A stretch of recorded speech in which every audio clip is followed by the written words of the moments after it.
Thank you all for picking up the video for today. Thank you for watching. Today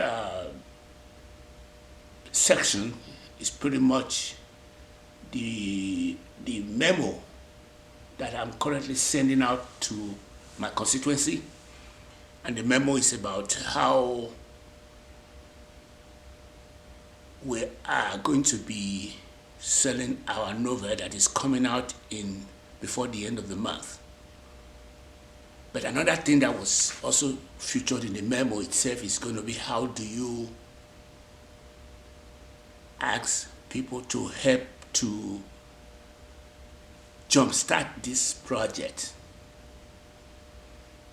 I've sent the memo out and I've got positive response so far. So today recording is to let you guys know that there is a saying out there that nobody really wants to know how you make the sausage, but people just want to eat it. So that saying is such that I was able to come up with a script that says that in a world filled with stories, some tales go beyond entertainment.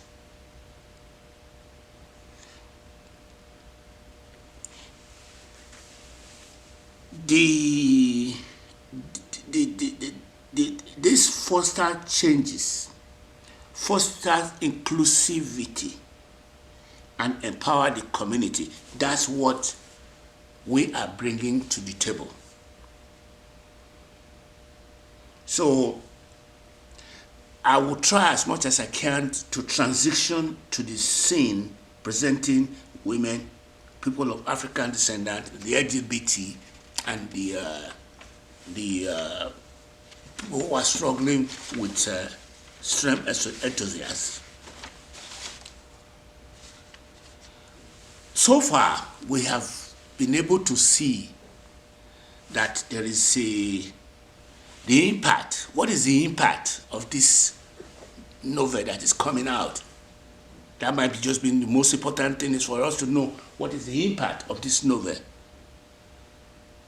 which is the title of the novel is From God to Goddesses. It's pretty straightforward. Myself as an underlying character cannot be underestimated. Even though Ogie Baba is the protagonist and Nikki Haley is also the protagonist fighting for a dear life here at the belly of the beast.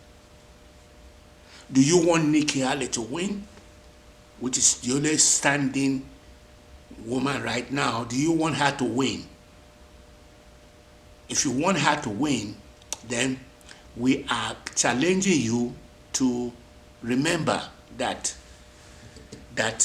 if you want her to win, all you had to do was to make sure that there is a congressman that was running for the president today. He has now started laying off staff. And what he said was that Trump himself is not too far away from Biden's age. And that the American people are very worried about Biden's age, and Trump himself is pretty close to that same, going close to him. But the thing he was saying is that the only people who can change or make the world, make America better, is going to be her or Nikki. But I also want to say too that it is a heavy lifting because of the fact that having been a president for 4 years, he is the only one standing there, being the one that we will consider to be the one representing American people for 4 years. So when he's running, because he got thrown out of office because of his ineptitude, people are still resonating and saying that if he was the only one standing there representing 350 million people,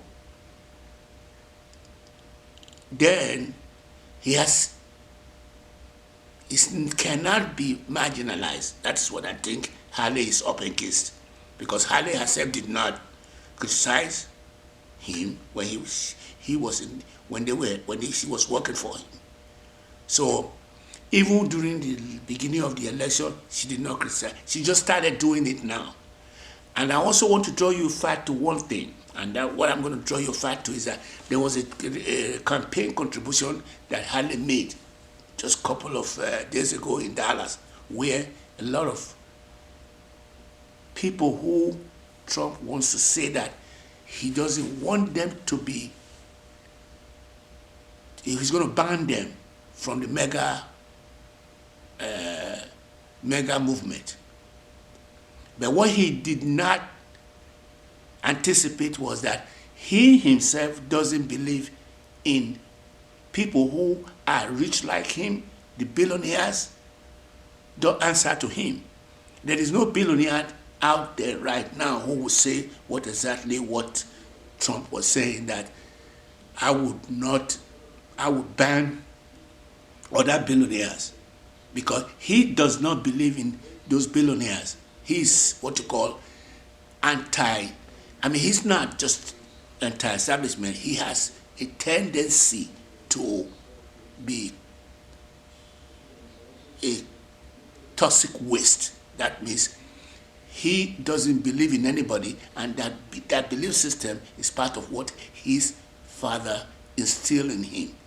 Even when everything is in front of him and he knows that he's not right, he just wants to stick it out, which is what was the cornerstone of how America got to where she got to.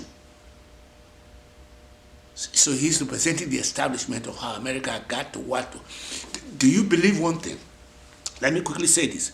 This morning, when I was trying to come to work, when I was going to buy my train fare, I forgot my coins at home. Then I had some more, pretty close to some, a little amount of coins that I wanted to put into the machine. But somebody came to me from out of nowhere and said, do you want some tickets? Or I said, yes, but I don't have enough money in my hands, and I forgot my money on top of my table. Why don't you just take these few coins that I have in my hand there, so that you can just give me a ticket? He started rolling his eyes. As he was rolling his eyes, he wants to make it in such a way that he can have what you call a fair market value of a ticket that he probably went into the bus when the driver is going to the restroom and start pressing the button to get 2 or 3 or 4 or 5 tickets while the driver was gone, which is what is a practice that a lot of people do. When a driver leaves the driver's seat in the DOT system, going into the restroom, somebody would inside the bus will go to the machine and start pressing as many tickets as possible, and he will have 5 or 6 or 7 tickets. So I was telling them, you're rolling your eyes on something where you know you're illegally possessing a contraband. But I am telling you, which I don't, when the time I'm approached like that, I always tell them, no, I don't want it, because it's illegal to buy a ticket from you. But in this instance, I was having some coin, and I said, why don't you just transfer it to me? He was rolling his eyes, and he left. I said, okay. I looked at the top of the line to see how many minutes I need to be able to go, to rush into my house and go and get the ticket and come back.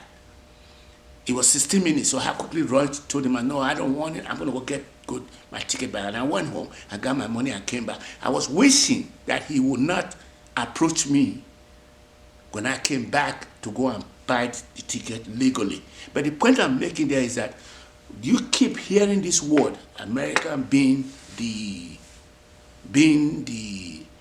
policeman of the world. I want to clear that part right now and tell you that America is not the policeman of the world. The most anti-human sentiment that grows in the ears, mouth, eyes, nose of everyone is well perpetuated within the American enclave. I don't want to be crafty about that. So what this summation is saying, that I've already given you that hint there. Don't buy into the hype. So what I was trying to say there is that I've already told you now that's my enclave, my today.